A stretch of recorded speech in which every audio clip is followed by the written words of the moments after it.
Waves లాగా create చేసింది ఒక విధంగా. ఎందుకంటే ఒక విధంగా ఒక డైరెక్షన్లోకి వెళ్తుంది ఈ పర్టికులర్ కంటెస్టెంట్ ఇట్లా పోర్ట్రేట్ చేస్తున్నా ఇమ్మీడియట్ గా we could see change in his అది ఆ విధంగా నేను చెప్తే సుమన్ శెట్టి గారిది మాత్రం ఖచ్చితంగా I don't say predicted, inevitable. I felt that it was inevitable అనిపించింది ఉన్న కంటెస్టెంట్స్ లో. That's what I can say. And more over ఇంకొక చిన్న పాయింట్ చెప్పాలండి, మన బిగ్ బాస్ లో నాకు అర్థమైన పాయింట్ స్ట్రాటజీ ఏంటంటే ఎవరైతే కంటెస్టెంట్స్ ఒకరికొకరు బాండ్ క్రియేట్ అవుతుందో వాళ్ళు ఎలిమినేట్ అయినప్పుడు వాళ్ళ ఓట్ బ్యాంక్ అంతా కూడా shift will go to the the other person who is patronizing or who's been companion. ఈ విధంగా ఖచ్చితంగా తనుజ గారికి maybe could be added advantage అన్నట్టుగా నేను పర్సనల్ గా ఫీల్ అవుతున్నాను. బట్ ఒకవేళ అలా అనుకుంటే గనక తనుజ విషయంలో, ఎందుకంటే ఫస్ట్ నాన్న అనుకుంటూ భరణితో తను మూవ్ ఆన్ అయింది, తర్వాత బయటకు వచ్చింది.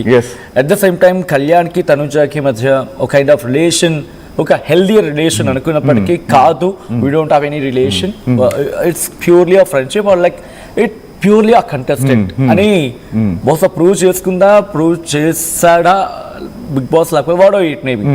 అది మాత్రం చాలా క్లీన్ గానే కనిపించింది ఎట్ ద ఎండ్. సో మరి అలాంటప్పుడు తనకి ఓట్ ట్రాన్స్ఫర్ అవ్వాలి కదా, అదేమైనా అయింది అనుకోవాలి. ఎవరు ఓటు అంటే కళ్యాణ్కి సపోర్టర్స్ గా ఉన్నవాడు కావచ్చు, భరణి సపోర్టర్స్ గా ఉన్నవాడు కావచ్చు, బట్ దివ్య వచ్చింది కాబట్టి దివ్యకి షిఫ్ట్ అయింది అక్కడ. Okay very very logical and very smart question. But ఇక్కడ ఖచ్చితంగా నాకున్న అడ్వాంటేజ్ ప్రకారంగా అయితే మన కళ్యాణ్ అండ్ తనుజకి ఉన్న బాండింగ్ ని ఏదైతే మనం కొంచెం blow out of the prepositions లో చూసామో ఖచ్చితంగా it was understood that it was అది కేవలం అది ఒక హెల్దీ రిలేషన్షిప్ కానీ but it's not leading too much more than that అనేది. కానీ తనుజ గారికి సుమన్ శెట్టి గారితో భరణి గారితో ఉన్న రిలేషన్షిప్ మాత్రం ఖచ్చితంగా ఇట్స్ గోయింగ్ టు ఫెచ్. ఒకవేళ వీళ్ళిద్దరిలో ఎవరు ఎలిమినేట్ అయినా లేకపోతే ఇద్దరు ఎలిమినేట్ అయినా కూడా it be an added advantage for the Tanuja. That's what I personally feel. ఎందుకంటే కళ్యాణ్ గారిది తనుజ గారిది రిలేషన్షిప్ మనం ఎంత మనం బాండింగ్ క్రియేట్ చేసినట్టు మనం అందరం ఫీల్ అయినా కూడా వాళ్ళు they trying to draw a very clear cut line. Exactly that's what I personally felt. So ఖచ్చితంగా people were clear about that ఏంటంటే nothing is really going very strong అని. ఓకే, సో దాని గురించి మాట్లాడుకున్నాం. When it's comes to Sanjana, okay, first లో గుడ్లు దొంగతనం నుంచి తన క్యారెక్టర్ ని పోర్ట్రే అవుతూ అసలు ఎప్పుడో ఎలిమినేట్ అయిపోవాల్సిన సంజన ఏదో విషయంలో ఎలిమినేట్ ప్రతి ఎలిమినేషన్లోనూ కనిపించేది, ప్రతి ఎలిమినేషన్లోనూ గోల ఏదో ఒకటి ఉండేది. అటువంటి సంజన ఇంతవరకు వచ్చిందంటే what we have to see about Sanjana అసలు ఎలిమినేట్ అవ్వదా, లేకపోతే ఎలిమినేట్ అయ్యే అవకాశాలు లేవా, లేకపోతే రీతు ఎపిసోడ్లో కావచ్చు, లేకపోతే అంతకుముందు జరిగిన ఎపిసోడ్లో కావచ్చు, ఒక్కసారిగా తనకి గిర్రమని తిరిగిపోయింది, అదేమైనా అడ్వాంటేజ్ అయిందా? అంటే I don't want to short play her, but నేను అనుకోవటం ఐ పర్సనలీ ఫీల్ ఖచ్చితంగా it is a sympathy factor. The way తన పద్దాక the way she was getting cornered very games ఇష్యూలో కానీ దట్ సింపతి ఏదైతే గుడ్ విల్ ఫ్యాక్టర్ ఉందో.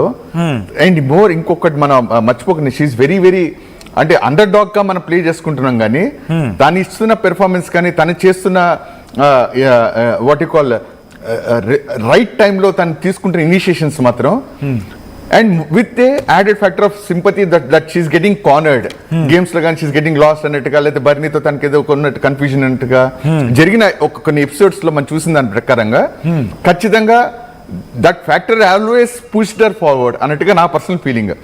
And ఇంకా ఓటింగ్ సెషన్ లోకి వస్తే అంటే let me not be too early to jump in to conclusions, okay, but other than the Telugu votes she belongs to Karnataka.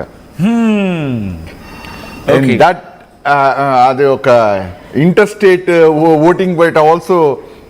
But నిజంగా అంత ఉంటుందా సంజీవ్ గారు? ఎందుకంటే కర్ణాటక వాళ్ళు తెలుగు ప్రోగ్రామ్స్ చూస్తారు, బట్ మొత్తం కర్ణాటకలో ఉన్న వాళ్ళందరూ కూడా తెలుగు ప్రోగ్రామ్ చూడాలని లేదు కదా.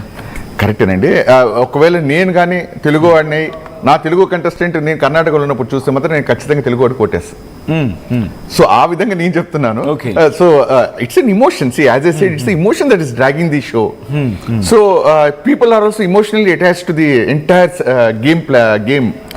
సో ఆ విధంగా logics apart people are getting more emotionally attract. And దాంట్లో సంజన గారు చేసిన ఇంకోటి కూడా అండి, లెట్ us నాట్ అంటే మన సింపతి అంటున్నాం, కార్నర్ అంటున్నాం, బట్ తన ఇమోషన్స్ తో తను ఏదైతే డ్రైవ్ చేసుకుంటూ వచ్చిందో తన ప్రెజెంటేషన్ ని, తన ఎగ్జిస్టెన్స్ ని, it has always been a what you call a trump, a true card, a winner card to drag till this stage అని నేను పర్సనల్ ఫీల్ అవుతున్నా. ఓకే, ఒకసారి ఇండివిజువల్ క్యాండిడేట్స్ గురించి మాట్లాడుకునే ప్రయత్నం చేస్తున్నాం. ఈరోజు సుమన్ శెట్టి అండ్ భరణి అండ్ సంజన వీళ్ళ ముగ్గురు గురించి మాట్లాడుకున్న సందర్భంలో భరణిని మధ్యలో ఎలిమినేట్ అయ్యాడు, బయటికి వెళ్ళాడు, మళ్ళీ హెల్త్ ఇష్యూస్తో ఒకసారి బయటకు వచ్చి మళ్ళీ లోపలికి వెళ్ళాడు. సో భరణి ఇంతవరకు రావడానికి కారణం ఏమనుకోవాలి?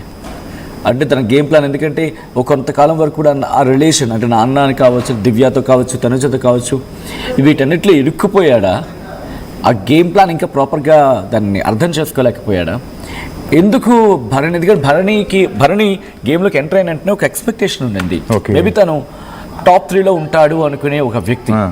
బట్ ఎక్కడ గేమ్ ప్లాన్ తంది దెబ్బతింది? మనం అనుకుంటున్నాం అండి టాప్ 3 అని.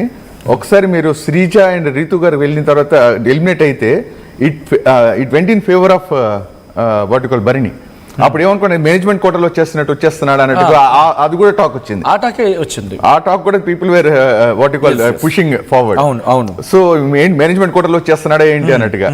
సో భరణి చాలా ఎగ్జిక్యూషన్, తన ప్రెజెన్స్ ని ఎగ్జిక్యూట్ చేసిన విధానం మాత్రం ఇట్ ఈస్ వెరీ కరెక్ట్ చెప్పాలంటే if I were to use the word royalty, very royal గా ప్రెజెంట్ చేశాడు. తను ఒక ట్రూ బాండింగ్ ఎగ్జిస్టెన్స్ ఉన్నప్పుడు ఆ బాండింగ్ క్రియేట్ చేయడంలో మాత్రం చాలా సక్సెస్ఫుల్ అయ్యాడని పర్సనల్గా ఫీల్ అవుతున్నా. ఒకసారి నా ఉనికిని నేను కాపాడుకుంటూ ఎదుటి వాళ్ళ ప్లేయర్స్తో నేను ఎంత పర్ఫెక్ట్గా జెల్ అవుతూ నా ఐడియాలజీని వాళ్ళకి నేను షేర్ చేస్తూ వాళ్ళ ఐడియాలజీని నేను సపోర్ట్ చేస్తూ